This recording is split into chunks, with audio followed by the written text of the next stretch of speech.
ನನ್ನ ಪ್ರಕಾರ ಒಂದು ದಿನದಲ್ಲಿ ಯಾವುದಾದ್ರೂ ಸೊಸಿ ಮರವಾದರೆ ಅದು ನೆರಳು ಕೊಡೋದಿಲ್ಲ, ಅದು ಉಳಿಯೋದು ಇಲ್ಲ. ಆ ಸೊಸಿ ಮಳೆ, ಚಳಿ, ಗಾಳಿ ಎಲ್ಲದಕ್ಕೂ ಕೂಡ ಹೊಂದ್ಕೋಬೇಕು ಅಂದ್ರೆ ಸಮಯ ಬೇಕು.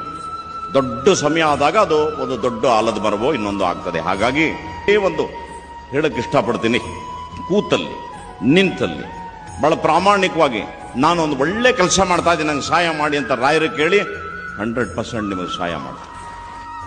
ರಾಯರು ಕೊಡೋದು ಮಾತ್ರ ಶ್ರಮಜೀವಿಗಳಿಗೆ, ಶ್ರದ್ಧಾವಾನ್ಗಳಿಗೆ, ಜೀವನವನ್ನು ಅರ್ಥ ಮಾಡಿಕೊಂಡವರಿಗೆ, ಜೀವನದ ಒಂದು ಗುರಿಯನ್ನು ಇಟ್ಟು ನಡೆಯೋರಿಗೆ.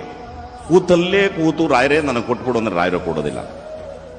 ರಾಯರು ಆಶೀರ್ವಾದ ಮಾಡಿದ್ರೆ ಯಾವ ಥರ ಮಾಡ್ತಾರೆ ಅಂದರೆ, ನಿಮಗೆ ಒಂದು ಗುರಿ ಹುಟ್ಟುತ್ತೆ ಮನಸ್ಸಿನಲ್ಲಿ, ಒಂದು ರಾಜ ನಡೆ ಸಿಗುತ್ತೆ, ಮುಂದೆ ನಡ್ಕೊಂಡು